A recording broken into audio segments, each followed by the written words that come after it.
Now we have covered the 7 primary energy centers and their relating tarot cards and encoded numbers. Let us look at the remaining cards within the major arcana to help us better understand the evolution and processes of the twin souls as they ascend back up the 7 gates to reunite with God consciousness and be crowned as an illuminated soul within a new cycle. Let us first start with the number 10 Wheel of Fortune card. This card is symbolic of the destiny and journey of the twin souls.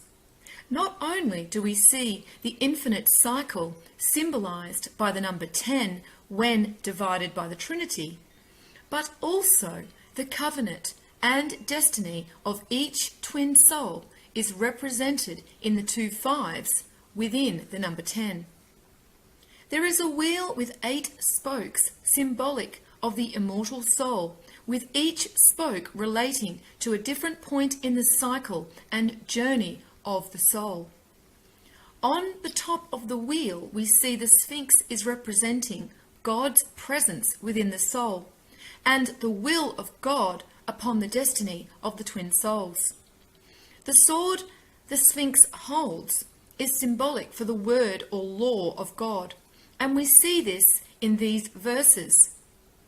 Ephesians 6:17, the sword of the Spirit, which is the word of God, and Hebrews 4:12. For the word of God is quick and powerful and sharper than any two-edged sword. The half-dog, half-human creature is symbolic of the Hierophant, and we can see a similar representation of the Hierophant in religious symbolism, and even Anubis, who is present at the weighing of the heart ceremony. The Hierophant is related to the covenant of each soul. This is the pact each soul has made with God, and that each soul must uphold. On the bottom of the card, we see the twin souls represented in both the physical and the ethereal by the beasts with wings, and we see at the top left we have the angel representing the divine forces, and the bird is symbolic of the ethereal. This card is relating to the knowledge and understanding of ourselves that brings us to the path that leads us back to the union with the divine. The next card is number 11, Justice. And we have looked into the relating energy center, the navel and solar plexus, which is the location of our Ka soul, and the point where we access and express our power from. The navel chakra is symbolic for the 3rd gate and shows that it is the right and just soul that moves beyond this gate to the heart. And we see in this verse 2 Chronicles 1:11, and God said to Solomon, because this was in thine heart, and thou hast not asked riches, wealth, or honour, nor the life of thine enemies, neither yet hast asked long life, but hast asked wisdom and knowledge for thyself, that thou mayest judge my people, over whom I have made thee king. So it is the knowledge and wisdom of the soul that illuminates the path of righteousness, and the soul instead only strives for truth, and as such finds thine heart. And in Hebrews 11:33, we see that it is the righteous and faithful that have the inner strength to subdue the beast. And note that within this number of the verse, we have the number 33, which equates to the crown chakra. Who through faith subdued kingdoms, wrought righteousness, obtained promises, stopped the mouths of lions. Our next card is number 12, the Hanged Man. This card represents the soul that is spiritually preparing to begin the ascent back to God consciousness. The number 12 represents the unreunited Trinity on the material plane. The hanging on the cross represents the complete abandonment of all that has held the soul in bondage to the material plane. The hanging man is connected to Jesus on the cross and Odin on the tree. It is the complete surrendering of the soul to the divine within, removing all the mental and spiritual anchors that prevent the soul from ascending the gates. Once the soul has removed these mental and spiritual shackles, the internal path becomes illuminated. The number 13 death card has been covered in depth in previous videos, and as discussed, this is symbolic of the death of the physical container upon reunification with the divine. Number 14 is connected to temperance. Temperance is symbolic for the divine path of the soul and the soul's covenant, as we see 1 and 4 equate to 5. This path is being represented on the card beside the angel and leads into the mountains, where there is a shining crown symbolized. This is showing that if the covenant is upheld, the inner path is revealed and the divinity within the soul will be realized. Divine consciousness is within the ether and is being poured from the top cup to fill the bottom cup on the lower ethereal planes. We can also see the sun represented in the circle with the dot upon the angel's head, and the head is glowing, symbolic of the light of God transmuted through the sun. And the triangle on the angel's heart is representing the Trinity, and this shows if the correct path can be found, then the soul is crowned with Christ consciousness. Number 15 is related to the devil card, and as discussed in depth in previous videos, is symbolic for the physical bondage of the soul that remains in ignorance, controlled by the base energies of the material plane. The number 16 tower card is related to the ethereal, as 1 and 6 equate to 7. This is a highly emotive card and looks very connected to the physical, and in some ways it is, for it is showing that it is the shaking of our physical foundations that cause the soul to discover inner strength.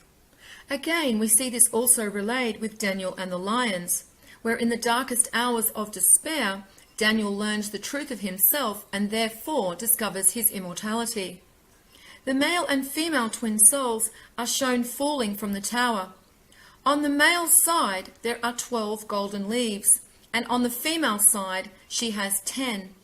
The 12 is symbolic for the unreunited twin souls on the material plane, and the number 10 shows the covenants of the twin soul and the infinite cycle of its evolution.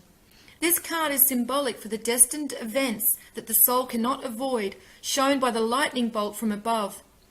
And it is these events of pain and disruption that the opportunity of spiritual growth and inner strength can be found. Card number 17 is the star, and we have discussed this card in detail within previous videos also. The star is symbolic of the soul's potential illumination at the time of the cycle, when the light of the Creator, symbolized by the 8-pointed star, returns to us. Number 18 is the moon card. Again, we have discussed this card in detail in previous videos. The moon represents the ethereal plane and energies that govern the emotions of the soul. Card number 19 is the sun and represents the physical plane, but also the potential of God manifest through the soul onto the material plane. The child wears 7 flowers upon the head, representing the ethereal self. There is also a red feather upon the head, symbolizing Orion and the Christ light being transmuted through the sun and illuminating and purifying the soul, symbolized by the child on the white horse. The red cloth is representing the divinity within the soul, and the 4 sunflowers represent earth and foundation. Number 20 is the judgment card. This is the equivalent of the weighing of the heart ceremony, when the light of the Creator returns to fully illuminate each soul. The number 20 is also connected to the heart on the ancient Egyptian number key. So again, we see that it is through the heart, full of light, that we are granted access through the 6th gate to reunite with the divine. On the card, we see that the souls are represented in a grey-bluish colour, representing their physical containers. As we saw with the death card, when we are manifest in the physical form on the material plane, we are essentially in death. And this is what is represented in the judgment card and why the souls are shown in coffins. We can also see across the water that the ethereal plane is represented, and there are also souls that wait in judgment, and this is because the light of the Creator illuminates both the physical and ethereal planes. And those souls who have passed over into the ethereal are also weighed. Psalms 107:20. He sends his word and heals them and delivers them from their graves. John 5:28. Marvel not at this, for the hour is coming, in which all that are in the graves shall hear his voice. The trumpet is symbolic of the divine resonance that awakens the souls and brings with it healing and protection, symbolized by the flag with the red cross. We see again a connection to the Freemasons and the Red Cross, as they have within their organization the Order of the Red Cross. Lastly, we have number 21, the World card, and we see in the number 21, it is representing the Trinity that have reunited and now separated once again at the beginning of a cycle at the height of consciousness. The World card is symbolic of what all souls in higher consciousness have in their power.